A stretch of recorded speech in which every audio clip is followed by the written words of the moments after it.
የትምህርታችን ርዕስ አጥብቆ መጸለይ የሚል ይሆናል። እስኪ ከኔ ጋር ተስማሙና አጥብቄ እጸልያለሁ በሉ። ክብር ለእግዚአብሔር ለአምላካችን ይሁን።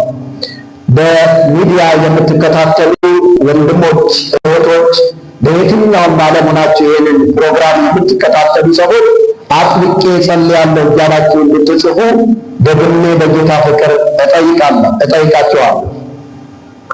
ሃሌሉያ!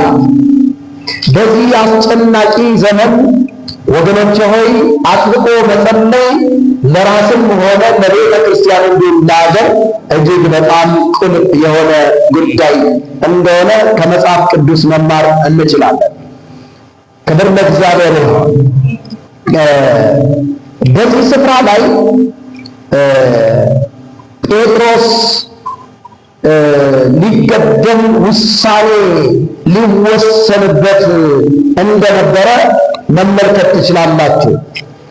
ነገር ግን በጸሎት የማይከተት በር ስለሌለ፣ በጸሎት የማይፈታ ቋጠሮ ስለሌለ፣ በጸሎት የማይመለስ መልስ ስለሌለ መጽሐፍ ቅዱሳችን እንደሚነግረን በዚህ ስፍራ ላይ የተዘጋው በር አውቆ እንደተከፈተ ትመለከታላችሁ። በጣም የሚገርም ነው። ክብር ለእግዚአብሔር ይሁን። ሃሌሉያ! በፊልጵስዩስ መጽሐፍ ምዕራፍ 4 ቁጥር 6 ላይ ገብተን የምንመለከተው አንድ ኃይለ ቃል አለ። እንደዚህ ይላል፣ ጌታ ቅርብ ነው ይላል። በነገር ሁሉ በጸሎትና በምልጃ ከምስጋና ጋር በእግዚአብሔር ዘንድ ልመናችሁን አሳውቁ እንጂ በአንዳች አትጨነቁ ይላል። እኛ በአንዳች እንድንጨነቅ አልተጠራንም ወገኖች ሆይ። ይህንን ስላችሁ የሚያስጨንቅ ነገር የለም እያልኳችሁ አይደለም። እጅግ በጣም ብዙ የሚያስጨንቅ ነገር አለ። ነገር ግን ከሚያስጨንቀን በላይ አባት ስላለን፣ ከሚያስጨንቀን በላይ መፍትሄ የሚሰጥ አባት ስላለን፣ ጌታ ስላለን በነገር ሁሉ በጸሎት የሚያስጨንቀንን ነሱ በመንገር መፍትሄ እንደምናገኝ ነው የእግዚአብሔር ቃል የሚያስተምረን። ክብር ለታረደልን በናዝሬቱ ለኢየሱስ ክርስቶስ ይሁን። ሃሌሉያ! የሚያስጨንቀው ነገር በበረታ ቁጥር ወገኖቼ ሆይ እኛም በርትተን በእግዚአብሔር ፊት አጥብቀን ልንጸልይ ይገባናል። ወገኖቼ ሆይ መጸለይና አንድም መጸለይ እጅግ ከፍተኛ የሆነ ልዩነት አለ። አጥብቀን ስንጸልይ ከእግዚአብሔር ከአባታችን የሚደረግልን ነገር አለ። ታስታውሳላችሁ? በሉቃስ ወንጌል ምዕራፍ 18 ቁጥር 1 ጀምሮ ጌታ ኢየሱስ ክርስቶስ በመዋዕለ ሥጋዌው ሲያስተምር ደቀ መዛሙርቱ ሳይታክቱ መጸለይ እንዳለባቸው በአንዲት መለለት ምሳሌ እየሰጠ ያስተማረውን ትምህርት ትመለከታላችሁ። አጥብቆ መጸለይ፣ ሳይታክቱ መጸለይ ማለት የጠየቃችሁት ነገር በእጃችሁ ገብቶ እስከምትይዙት ድረስ ያለማቋረጥ መጸለይ፣ መጠየቅ፣ መለመን ማለት ነው ወገኖች ሆይ። የምትፈልጉትን ነገር በእጃችሁ እስክትጨብጡት ድረስ እግዚአብሔር የሚያስፈልጋችሁን ነገር እስከሚሰጣችሁ ድረስ ያለ መሰልቸት፣ ያለ ማቋረጥ በእግዚአብሔር ፊት መጸለይ ያስፈልጋል ማለት ነው። ሃሌሉያ! አጥብቆ መጸለይ ማለት ጌታ የተናገራችሁን በእጃችሁ እስከምትጨብጡት ድረስ በተደጋጋሚ ያለ መሰልቸት መጸለይ ማለት ነው። ሃሌሉያ! ዛሬ በዚህ ምሽት የሚያሰለቻችሁ የትኛውን ነገር በቦታ በሁለቱም እመታዋለሁ በኢየሱስም። ሃሌሉያ! ስልጣን አለኝ እመታዋለሁ። ሃሌሉያ! ይህንን ቃል ከተቀበላችሁ በኋላ እንደዚህ ይሆንላችኋል። አሁን በያላችሁበት ቦታ አጥብቃችሁ የምትጸልዩበትን እግዚአብሔር ጸጋ አብዝቶ ይጨምርላችኋል ወገኖች ሆይ። ሃሌሉያ! ስለ እናንተ፣ ስለ ቤተሰቦቻችሁ፣ ስለ ምድራችሁ ጌታ ስለተናገራችሁ ነገር ሁሉ የምትጸልዩበትን መንፈስ ትቀበላላችሁ ወገኖች ሆይ። ሃሌሉያ! እስኪ ይህንን ድምፅ የምትሰሙ ወገኖች ሳልታክት የምጸልይበትን መንፈስ በዚህ ምሽት ተቀብያለሁ እያላችሁ አረጋግጡ ወገኖች። ሳልታክት የምጸልይበትን መንፈስ ተቀብያለሁ። ሃሌሉያ። አጥብቄ የምጸልይበትን መንፈስ ተቀብያለሁ እያላችሁ ጻፉ። ሃሌሉያ። ይህንን እየተናገርኩኝ እያለ አምናችሁ በመንፈስ ሆናችሁ ይህንን አዋጅ ስታውጁ የሚሆንላችሁ ነገር አለ ወገኖች። አውጁ በራሳችሁ ላይ። አጥብቄ የምጸልይበትን መንፈስ ተቀብያለሁ። ሃሌሉያ። እንደዚህ እያላችሁ አውጁ። እጸልያለሁ እያላችሁ አውጁ። በጌታ በኢየሱስ ስም ይህንን ያወጃችሁትን አዋጅ የሚያጸና መንፈስ በሕይወታችሁ ይገለጣል ወገኖች። እርግጠኛ ሆኜ ነው የምናገረው። አሁን ይህንን ቃል እየሰማችሁ ጸልያችሁ የማታውቁ ሰዎች፣ ለመንበርከት አቅም ያጣችሁ ሰዎች ከዚህ ቀን ጀምሮ ከሚመጣው መንፈስ የተነሳ አይታችሁት የማታውቁ የጸሎት ረሃብ ውስጥ ትገባላችሁ። እንደ እግዚአብሔር ነቢይ ነው ቃል የምናገረው። እንደ እግዚአብሔር ቃል ነው የምናገርባችሁ ወገኖች። ዛሬ በዚህ ምሽት ለአንድ አማኝ መንፈሳዊ ጉብኝት ይሆንለታል። ኢየሱስ ክርስቶስ ጌታ ነው። ሃሌሉያ። በሰማያዊው ዓለም ላይ ያለውን ኃይል ለማዳን የሆነውን የእግዚአብሔርን ኃይል፣ በሰማይ ያለው የእግዚአብሔርን ሐሳብ፣ በሰማይ ያለው የእግዚአብሔርን ፈቃድ በርትቶ ወደ ምድር ማምጣት የሚችለው ጸሎት እንደሆነ አምናችሁ መጠየቅ ያስፈልጋችኋል ወገኖች ሆይ። ሃሌሉያ። መጽሐፍ ቅዱስን ከዘፍጥረት እስከ ራዕየ ዮሐንስ በጥንቃቄ ስናጠና በብሉይ ኪዳንና በአዲስ ኪዳን የተጻፉትን የጸሎት ኤክስፒሪያንስ ስትመለከቱ በዘመናቸው ወገኖች ሆይ ከተማቸው ላይ ከታወጀ አዋጅ፣ ቤተሰቦቻቸው ላይ ከታወጀ አዋጅ፣ ፐርሰናሊ በራሳቸው ላይ ከታወጀ አዋጅ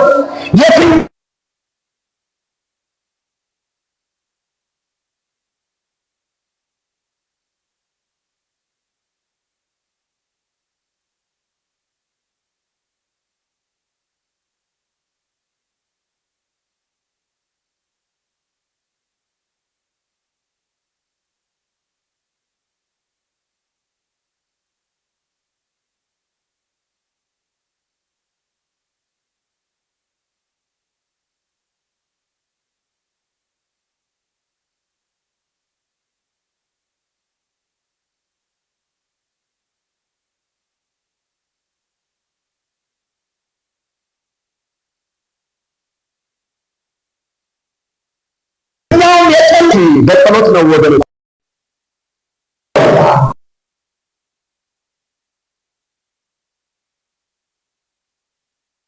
ሃሌሉያ።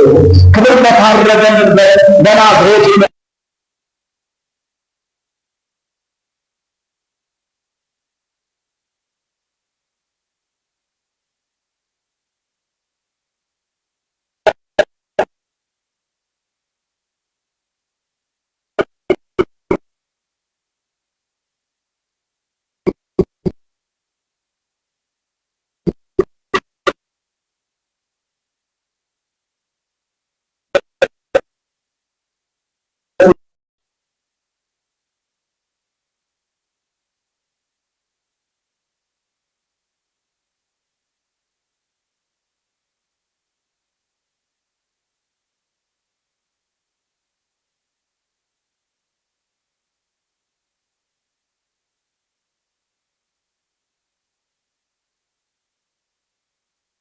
ሃሌሉያ። ኢየሱስ የእግዚአብሔር ልጅ ጌታ ነው። የጨለማው ዓለም መንግስት መቀጠል የለበትም። በምድራችን ላይ መቀጠል የለበትም ወገኖች። እኛ ባለንበት ምድር የጨለማው ዓለም መንግስት መዋረድ አለበት። እኛም የጨለማው ዓለም መንግስት አይቀጥሉም ነው የሚለው፣ ነገር ግን የሚያስቀጥል መንፈስ ተቀብለናል። ክብር ለኢየሱስ ክርስቶስ። ሃሌሉያ። ጴጥሮስ በዚህ ጊዜ የሞት አዋጅ ታውጆበታል ወገኖች። የነገሥታት ልጆች ተብለው ከተጠቀሱት ጌታ ከሚወዳቸው ሦስቱ ደቀ መዛሙርቶች አንዱ አዕማደ ሐዋርያት የሆነው ቅዱስ ጴጥሮስ የጨለማው ዓለም መንግሥት መቀጠል የለበትም በማለት ወደ ወህኒ ተጣለው። ሊገድለውም እንደፈለገ በዚህ ክፍል እንመለከታለን። ሄሮድስ ያዕቆብን ካስገደለ በኋላ ጴጥሮስን አስያዘው ይላል። ጴጥሮስ እግዚአብሔር ያየለት ገና ብዙ ሥራ አለ። እግዚአብሔር ገና በእሱ ሊሠራው የፈለገው ብዙ ነገር አለ ወገኖች ሆይ። ነገር ግን ጴጥሮስን ሄሮድስ ሊገድለው አቅዶ የነበረ ቢሆንም በተለይ ቁጥር 5 ላይ ገብታችሁ ስትመለከቱ በቀደመችዋ የኢየሩሳሌም ቤተ ክርስቲያን ስለ ጴጥሮስ አጥብቃ ወደ እግዚአብሔር ትጸልይ ነበር ይላል። አያችሁ፣ አጥብቆ መጸለይ ምን አይነት መፍትሄ እንዳለው፣ አጥብቆ መጸለይ ጴጥሮስን ከታሰረበት ሰንሰለት እግዚአብሔር ሲፈታው ትመለከታላችሁ። አጥብቆ የመጸለይ ጉዳይ ነው ጴጥሮስን ከታወጀበት የሞት አዋጅ እግዚአብሔር መልአኩን ልኮ ነፃ ያወጣው። ክብር ለመንፈስ ቅዱስ ይሁን። ሃሌሉያ። እግዚአብሔር መልአኩን ልኮ ሲታደግ ትመለከታላችሁ። ወገኖች ሆይ የቤተ ክርስቲያን ኃይሏ ጸሎት ነው። የቤተ ክርስቲያን ዋና ጉልበቷ እግዚአብሔር ነው። በመግቢያዬ ላይ እንደነገርኳችሁ ጌታ ኢየሱስ ክርስቶስ በሉቃስ ወንጌል ምዕራፍ 18 ከቁጥር 1 ላይ ስትመለከቱ አንዲት መበለት ምሳሌ አድርጎ ያስተማረውን ትምህርት ትመለከታላችሁ።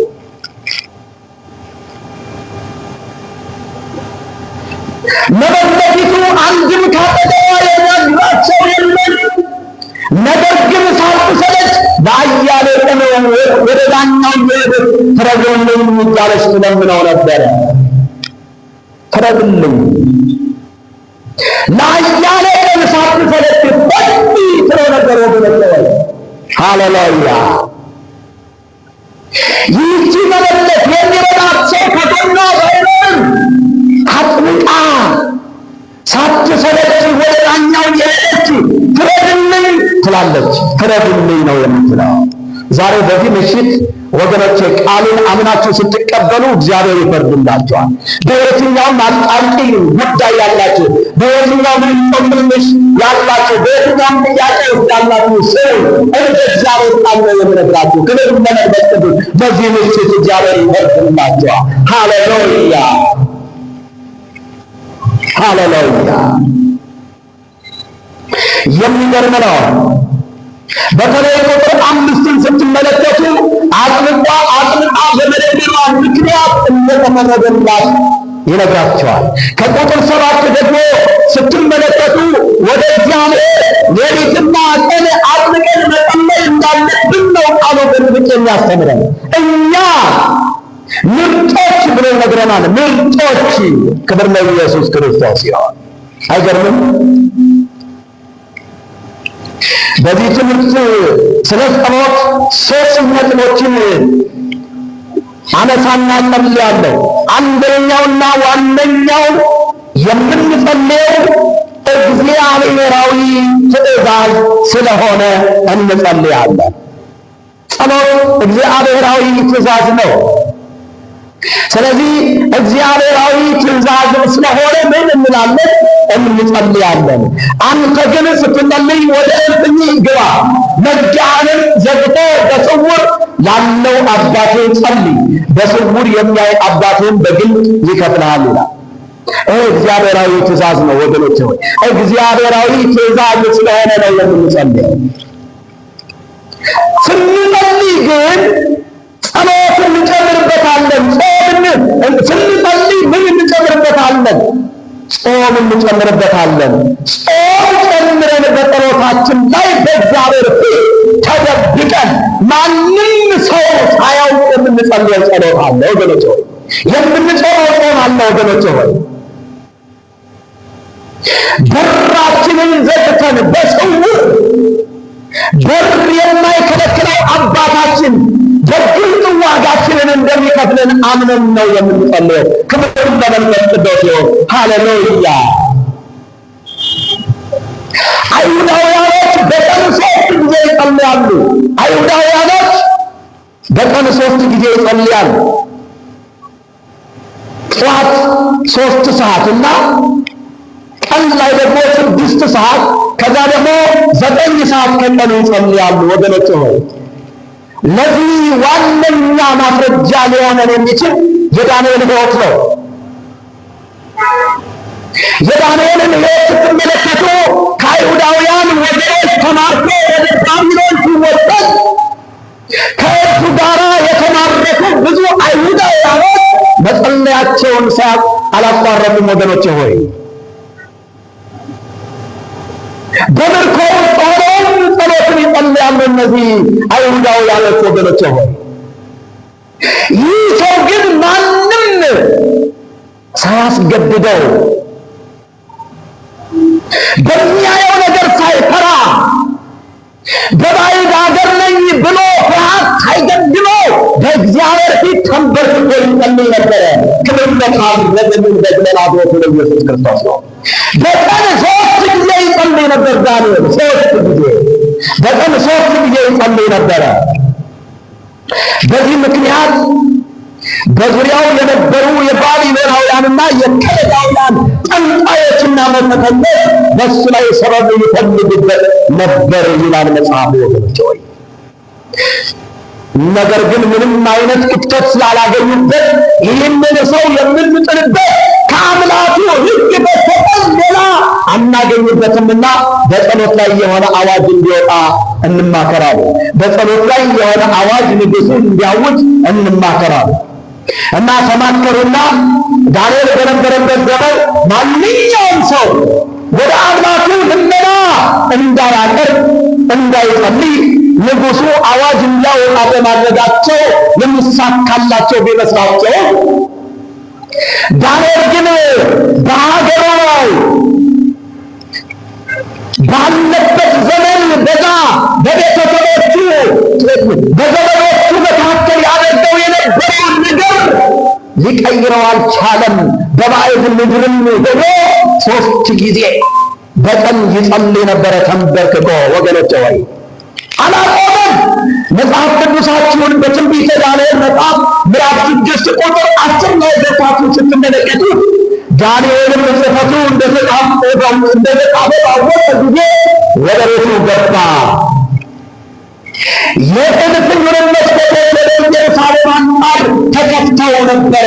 ቀድሞውን ያደርግ እንደነበረ በየዕለቱ 3 ጊዜ በጉልበቱ ተንበርክኮ በአምላኩ ፊት ጸለየ፣ አመሰገነም በማለት ቃሉ ያስተምራቸዋል። ሃሌሉያ። እንግዲያው ዛሬ አንድ የምስራች እነግራችኋለሁ። ከዚህ ቃል የተነሳ ለዳንኤል የትኛውም አዋጅ ሳትፈሩ፣ የበሽታ አዋጅ ሳትፈሩ፣ የትኛውም የጠላት ሲስተም በጌታ በኢየሱስ ክርስቶስን በጸሎት ይሻርላችኋል። ወገኖቼ በጸሎት መልስ ታገኙበታላችሁ። ወገኖቼ ክብር ለኢየሱስ ክርስቶስ ይሁን። ሃሌሉያ። የትኛውም የሚያስፈራ አዋጅ ቢኖር እግዚአብሔር አባታችሁ ሰምቶ ዛሬ በዚህ ምሽት ይመልስላችኋል።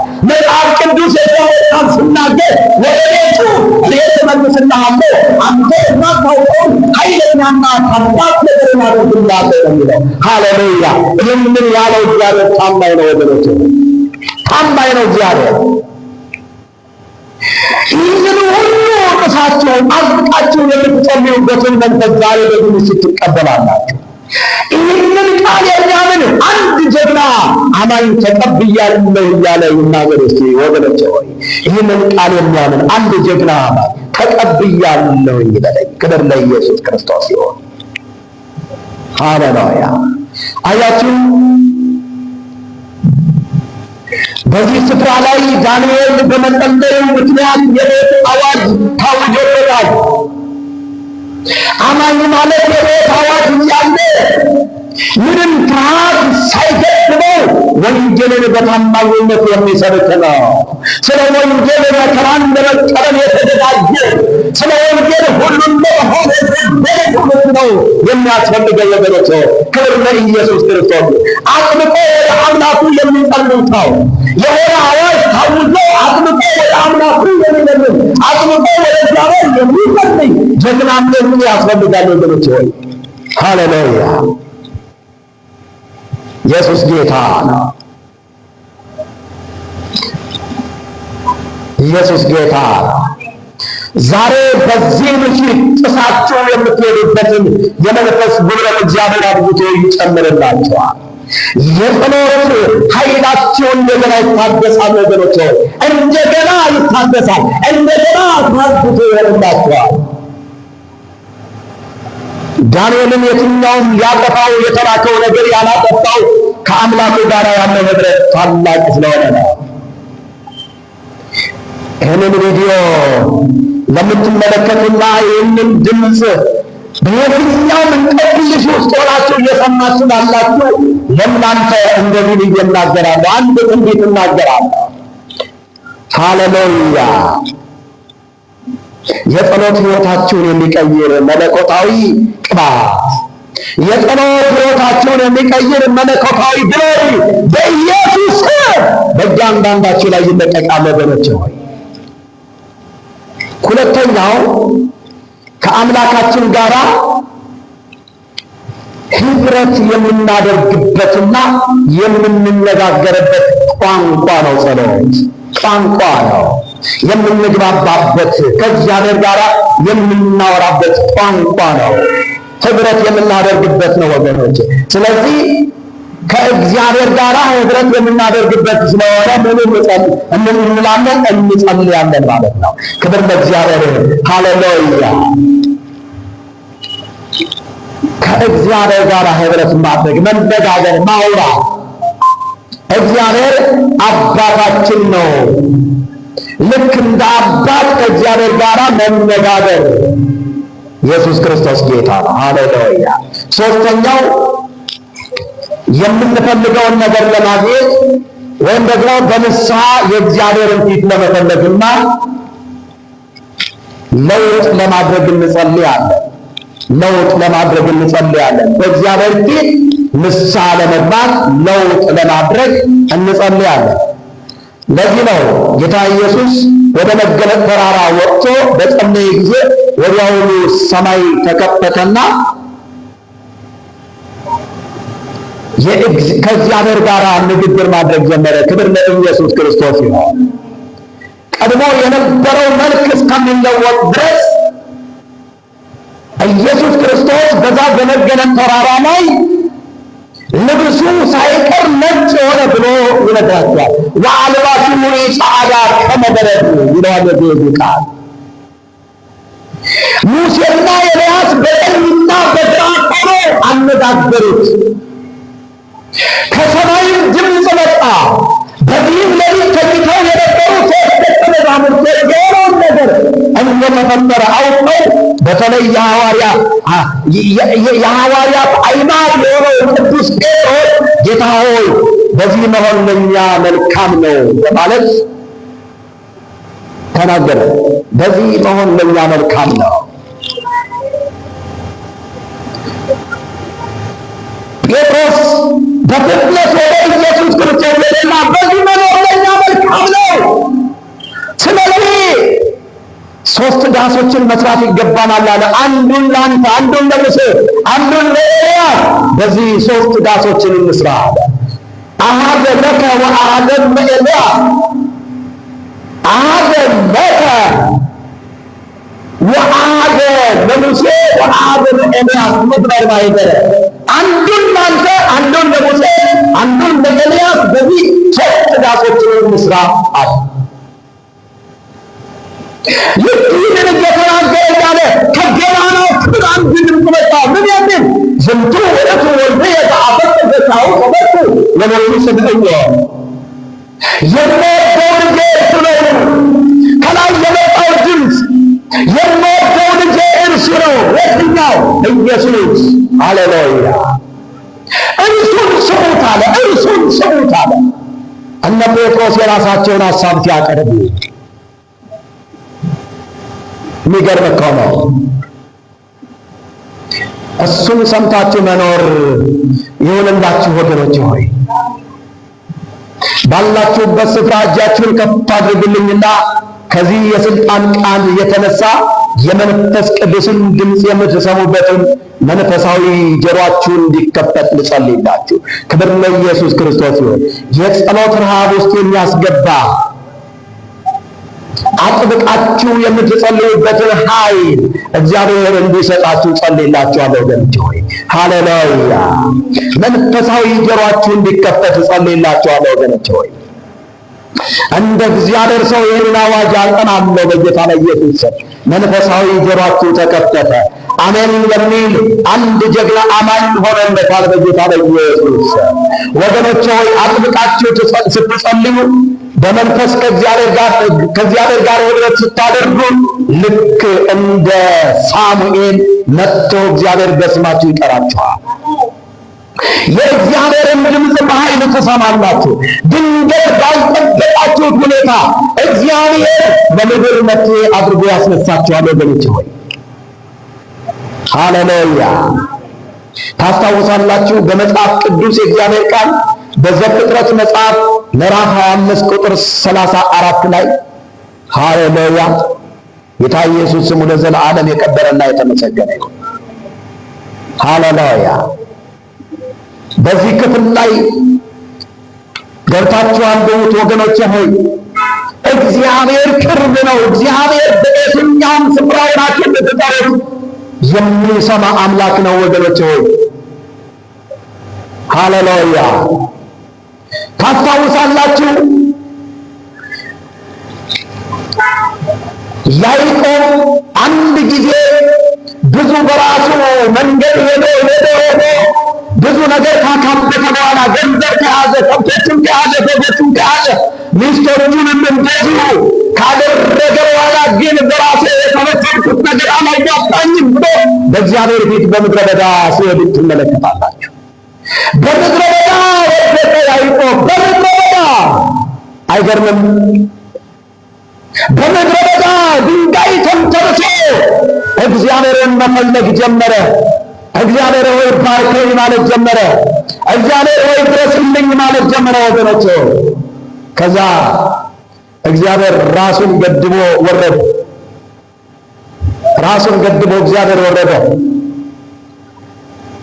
እግዚአብሔር በሙሉ ክብሩ ቢገለጥ ያዕቆብ ሊታገለው አይችልም ነበረ። ራሱን በሰው ገድቦ ነው የመጣለት። ራሱን ልክ እንደ ሰው አይነት ነው የመጣለት። በዚህ ክፍል ላይ ብዙ የሥነ መለኮት ሊቃውንት ሲያመሳክሩት በዛን ጊዜ ከሥላሴ አካል አንዱ ወልድ እንደሆነ ነው የሚናገሩት። ክብር ለመንፈስ ቅዱስ ይሁን። ሃሌሉያ! ከዛ በኋላ መታገል ጀመረ ከያዕቆብ ጋር ወገኖቼ። በሙሉ ክብሩ ቢገለጥ እግዚአብሔር ያዕቆብ ሊታገለው አይችልም። ወደ ምድር ራሱን ምድር እንኳን ራሷ ልትሸከመው የማትችል አምላክ ነው